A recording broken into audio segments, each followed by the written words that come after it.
question to whole Roman number system is a option A whole positional number system, B non-positional number system, or C to both A or B will use or D to none of this. আমি ইয়া জানিব লাগিব positional number system কি হয় positional number system মানে এনেকুৱা যিটো আমি লিখো এনে নাম্বাৰ এটা আৰু 365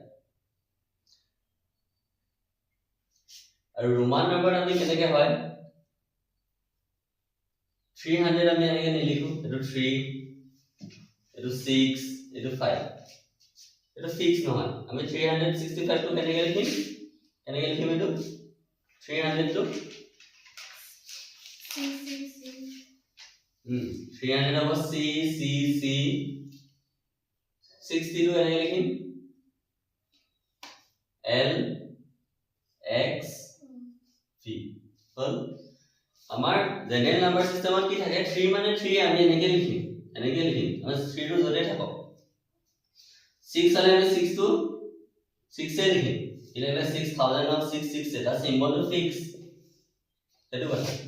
কিন্তু ইয়াত কি হয় ইয়াত সিম্বল টু ফিক্স নহয় ইয়াত কবাত 3 টু বেলেগ হয় ইয়াত 3 টু বেলেগ এটো 3 আমি 300 ত ইউজ কৰিব নোৱাৰো আমি CCC বুলি লিখিব পাৰি কবাত 3 বুলি ক'লে আমি তিনটা এনেকে আই দিম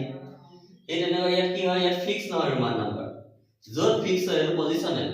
যিটো আমি নাম্বাৰ লিখো এটো পজিশনাল আৰু য'ত আমাৰ পজিশনটো ফিক্স নহয় এই সিম্বল ওয়াইজত বেলেগ বেলেগ হৈ যাব এটো নন পজিশনাল ৰোমান নাম্বাৰ আৰু নন পজিশনাল নাম্বাৰ সিস্টেম এটো